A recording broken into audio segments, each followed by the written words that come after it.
Hello, bonjour à tous, c'est Lucas pour la chaîne Coaster Park News. Aujourd'hui on se retrouve dans un parc qui me tient beaucoup à cœur, que j'adore, qu'on n'a pas encore pu découvrir sur la chaîne. J'ai nommé Frépertuis City, et oui, petit parc en plein cœur des Vosges. Aujourd'hui on est avec, vous le connaissez, Antoine Levalfeur sur YouTube et Instagram. N'hésitez pas à aller checker sa chaîne, son compte, je vous le mets le lien juste ici. On est parti pour une super journée je pense. Ça fait quelques années qu'on n'a pas eu l'occasion de venir. Donc là on est super content de pouvoir être là à nouveau. Perso je viens ici depuis que je suis tout petit vraiment. Donc vous voyez je me suis habillé hop en conséquence, un petit chapeau, petit t-shirt Frépertuis. Et puis bah écoutez c'est parti, on vient d'arriver, là il est 10 h, le parc vient d'ouvrir. On va pouvoir découvrir la nouveauté El Molcajete. Mais également les dressines. Alors on n'a pas encore pu tester parce que voilà, pour ma part ça fait genre 3 ans que j'ai pas pu venir. Antoine ça fait depuis 2017. Ouais. Donc voilà, pas mal de choses à découvrir aujourd'hui. Et on vous emmène avec nous, c'est parti.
J'étais pas prêt, c'est trop bien. Bon, du coup la place rouge, celle qui est le plus à l'extérieur, c'est celle où vous aurez le plus de sensations. Orange, ouais, c'est moyen, et à l'intérieur c'est le moins du coup pour les plus petits. Je crois c'est... Ouais, je crois c'est... Ouais. J'y arriverai pas à finir. Alors du coup, que je finisse l'explication, à l'intérieur c'est 1m10, 1m30 à l'extérieur. Donc voilà, c'est par rapport aux tailles, c'est parti, bah let's go. Les gars, cette attraction est incroyable, franchement je pensais pas, je m'attendais à rien. Ouais, je sais pas ce que t'en dis. Ouais, elle est bien. Elle est bien, est-ce que tu t'attendais à quelque chose comme ça?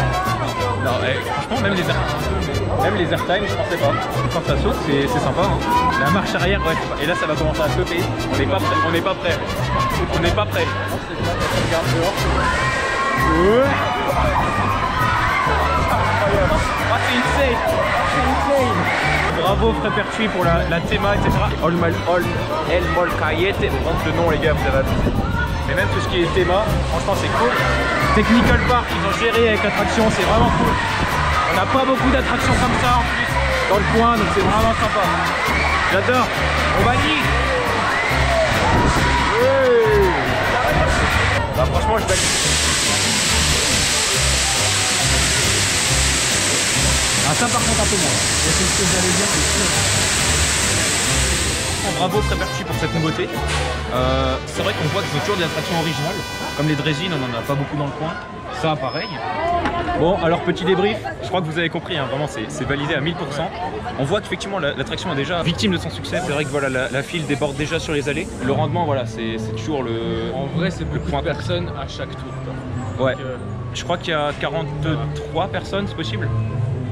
En tout cas, ouais, c'est validé, belle nouveauté. Frépertuis qui cherche toujours dans l'originalité pour se démarquer, ça c'est cool. Voilà, comme je disais avec les dressines par exemple, c'est un type d'attraction qu'on n'a pas dans le coin. Ça c'est pareil, on n'a pas non plus. C'est vraiment une réussite. La thématique est originale. Même le design en fait, même le logo. Le logo c'est tout con mais je le trouve super beau en fait. Je sais pas si t'as vu le logo. Même la campagne de com a été pas mal aussi de la part du parc. Au niveau des stories qui étaient super belles, super esthétiques, très design. C'était vraiment top.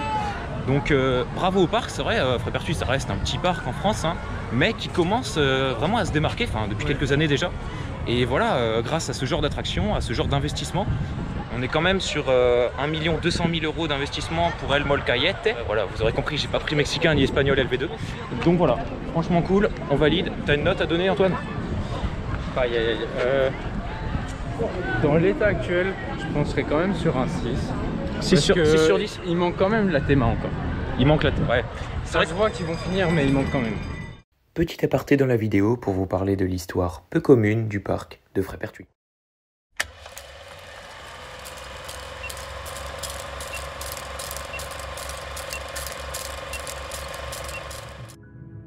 Frépertuis City, un parc d'attractions familial né de l'imagination d'un homme, Michel Florent.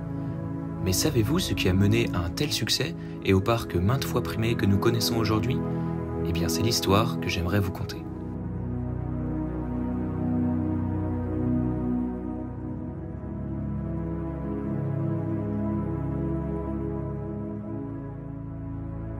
Tout a commencé en 1966. Michel Florent et sa femme Simone décidèrent de créer leur propre restaurant sur un terrain acquis pour l'occasion en plein cœur de la forêt vosgienne, non loin du village de Frépertuis. En 1968, ils créèrent des étangs de pêche. Le principe est alors simple. Après avoir attrapé un poisson, il vous suffisait de l'apporter au restaurant et on vous le cuisinait. Les fameuses truites aux amandes des Florent rencontreront un certain succès, confortant Michel, adepte de western et de la bande dessinée Lucky Luke, d'apporter un petit bout d'ouest américain en plein cœur des Vosges. Et c'est bien ce qu'il fit, car en effet, seulement 3 ans plus tard, le petit train Far West, réalisé à partir d'un moteur de 2 chevaux, fit son apparition au parc. L'aventure ne faisait alors que commencer. Les années 70 marqueront un réel tournant dans l'histoire de l'entreprise, car c'est à cette époque que les fondements d'un réel parc de loisirs seront posés. En effet, après le petit train western, divers jeux pour enfants seront installés, des toboggans, jeux de quilles, mais également un carrousel propulsé à l'aide de poneys que les visiteurs avaient l'opportunité de monter. Par la suite, davantage d'aménagements connotés western feront leur arrivée. Les plus notables restant le Fort Apache, abritant différentes bâtisses telles que le saloon, le bureau du shérif, la prison, mais également la mine d'or qui renfermait autrefois un parcours scénique que le parc a d'ailleurs pour ambition de réinstaurer.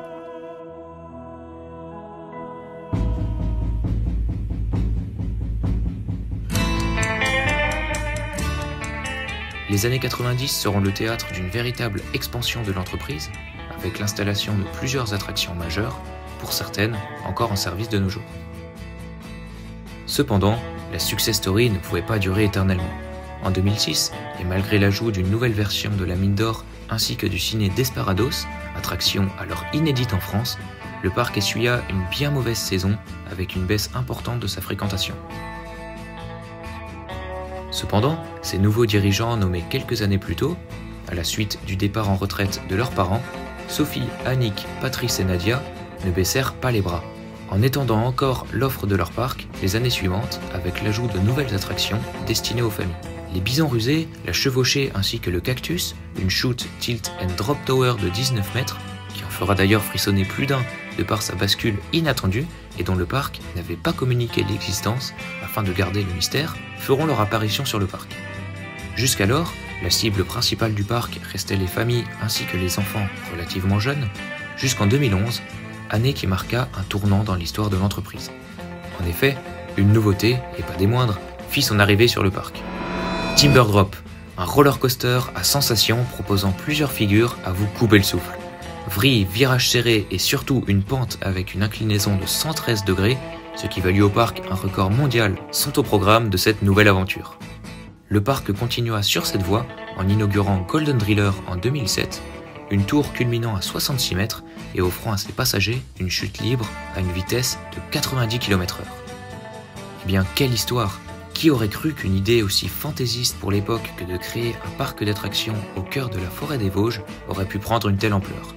Et aujourd'hui encore, Frépertuis City reste le plus ancien parc d'attractions français à toujours être dirigé par la même famille, et ce, depuis plus de 50 ans.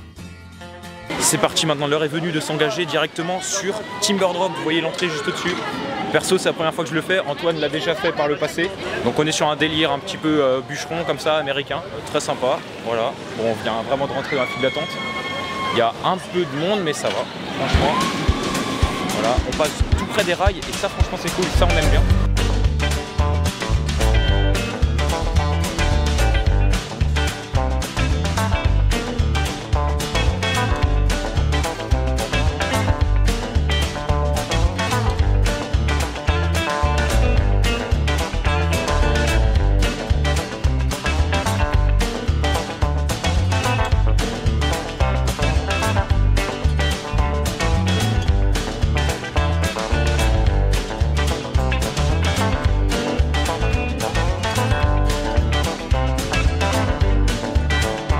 Demi-heure voire 40 minutes d'attente.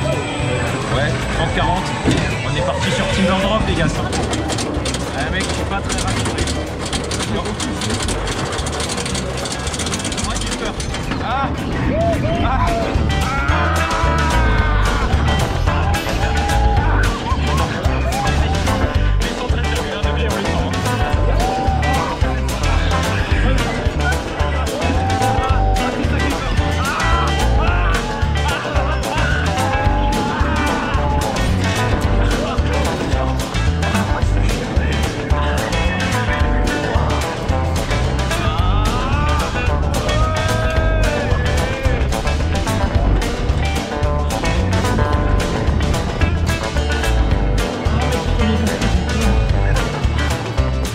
Les amis, alors ce tour sur Timber Drop, ouais, c'était franchement cool, très intense. Alors voilà, moi c'était la première fois que je le faisais, donc vraiment surpris, honnêtement, je m'attendais pas à ça en fait.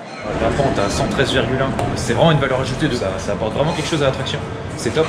Et là on enchaîne directement avec du coup le Golden Driller. On commence par quoi du coup Antoine? La position assise? Ouais, la base. La base, donc assise sans tilt. Alors Antoine a déjà fait l'attraction, moi c'est la première fois. Je vous avoue que les free fall, c'est pas trop mon délire de base, j'ai peur. On est quand même à 66 mètres de haut, 66 qui fait écho à l'année d'ouverture du parc, et une vitesse maximale de 90 km/h quand même. Donc on est sur quelque chose de très intéressant. Ils ont fait un partenariat du coup avec la ville de Tulsa aux États-Unis, dans l'Oklahoma, afin du coup de pouvoir utiliser la statue en fait de Tulsa que vous avez vu à l'entrée. Je pense qu'on va enchaîner toutes les positions là avant d'aller manger, parce qu'il est midi là. Jusqu'au là, il n'y a pas trop de monde là sur l'attraction.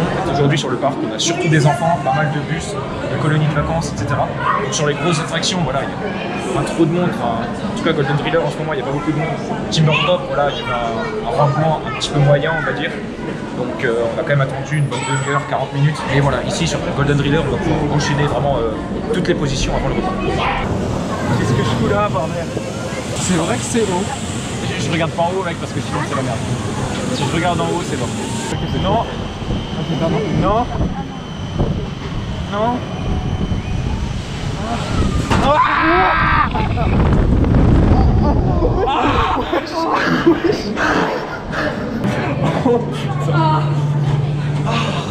Je suis tellement satisfait de l'avoir fait. Moi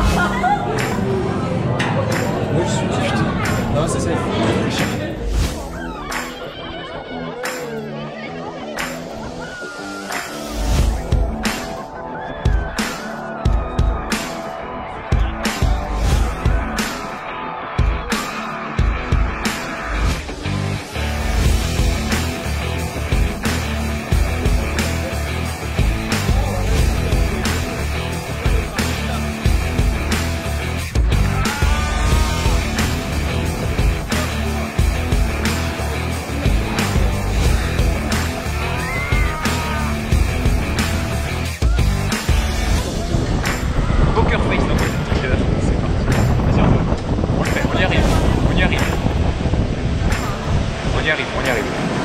Poker face, poker face. Allez, c'est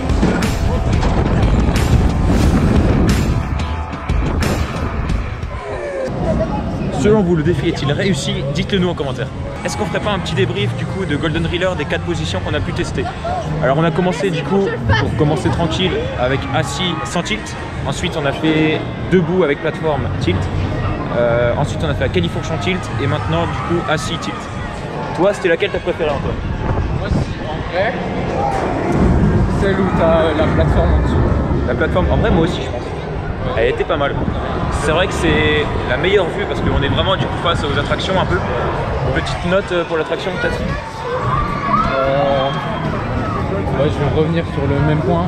Ah, vas-y 8 parce que théma et musique. La musique elle est pas forte et la théma globale, bon voilà. C'est vrai que la musique pourrait être un chouïa plus fort, sachant que dans la Crique des Pirates elle est même peut-être un peu trop fort à notre goût. Donc là c'est vrai qu'il pourrait mettre tu pourrais monter un peu le volume, c'est vrai. Sinon moi franchement je partirais sur un 8,5. J'ai vraiment beaucoup aimé en vrai. J'avais super peur des free fall et finalement bah c'est passé tout seul. Enfin tout seul. On se remet à un replay. Vous connaissez sûrement la bière Niglo, et bien maintenant sachez que Frépertu également fait cette fois des Diabolos. On a plusieurs goûts, alors il y a cactus, alors ça je sais pas quel goût c'est exactement. Ici je suis parti sur un Diabolo, donc grenadine. C'est validé, ça fait pas trop industriel, ça fait pas du tout sirop chimique industriel. On est vraiment sur un goût très sympa, donc bravo à Frépertu pour cette nouveauté. En plus les bouteilles sont vraiment super jolies, donc franchement c'est cool. Ouais, c'est validé. Et en plus de ça, je viens de lire l'étiquette et sachez que c'est produit dans les Vosges. En plus, c'est local, donc c'est cool.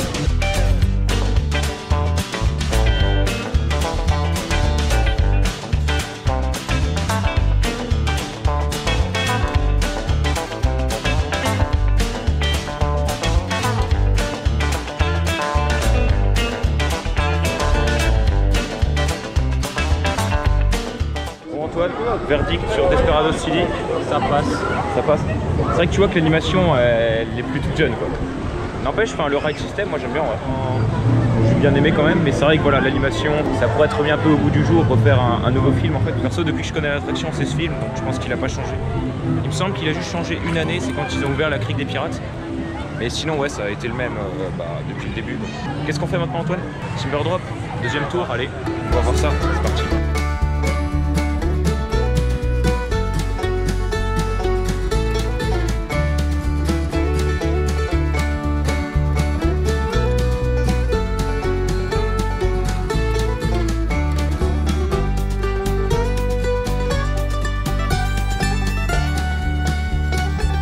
Après avoir vécu un transfert track plutôt stylé, enfin on est dedans, c'est bon, ils ont ouvert la deuxième gare d'embarquement en plus. Et là c'est parti, on est devant.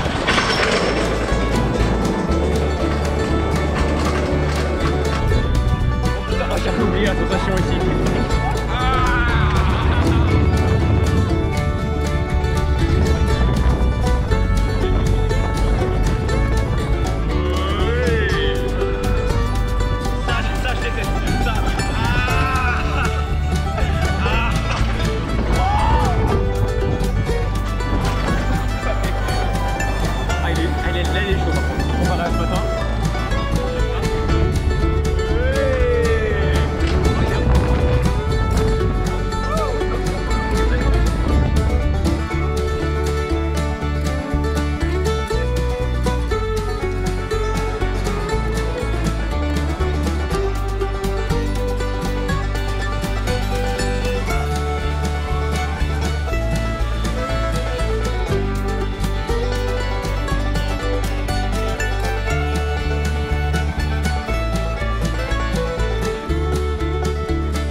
On est habitué, oui.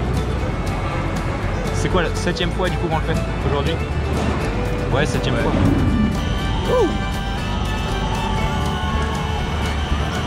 C'est parti pour la dernière. On va à 3, 2,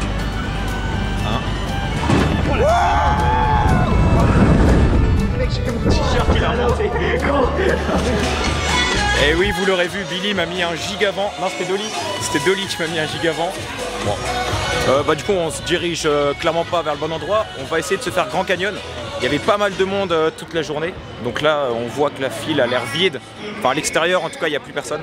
À l'extérieur de la file parce que tout à l'heure elle débordait vraiment sur l'allée. Donc on va tenter ça tout de suite.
It was at this moment that he knew.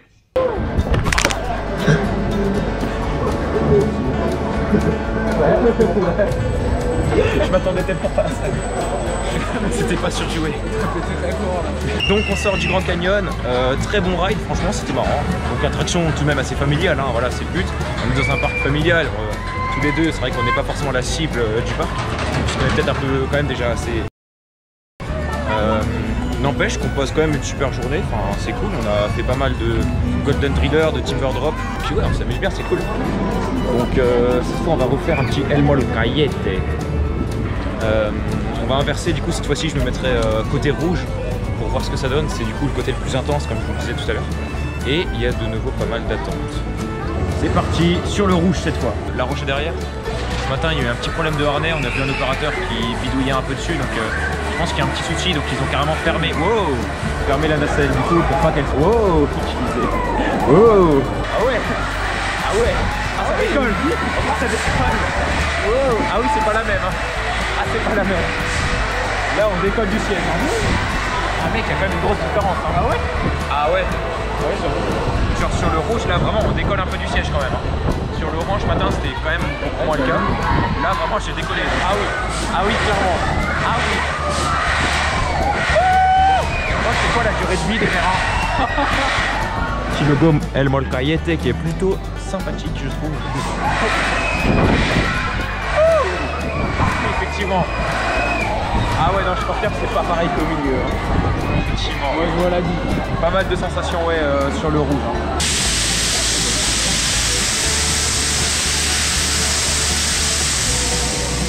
Toujours le beau bruit. Quoi?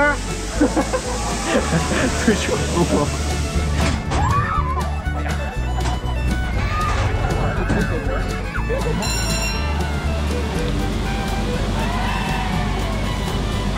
Mec, je vais pas tenir longtemps.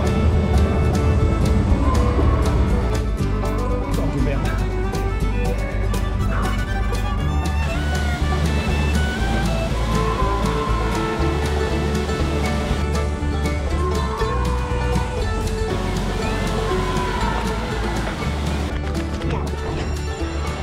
Bon, finalement, avant de partir, on a vu qu'il n'y avait personne dans la file d'attente des drésines alors que c'était plein toute la journée. Vu qu'on l'a pas encore fait, on y va tout de suite, c'est parti.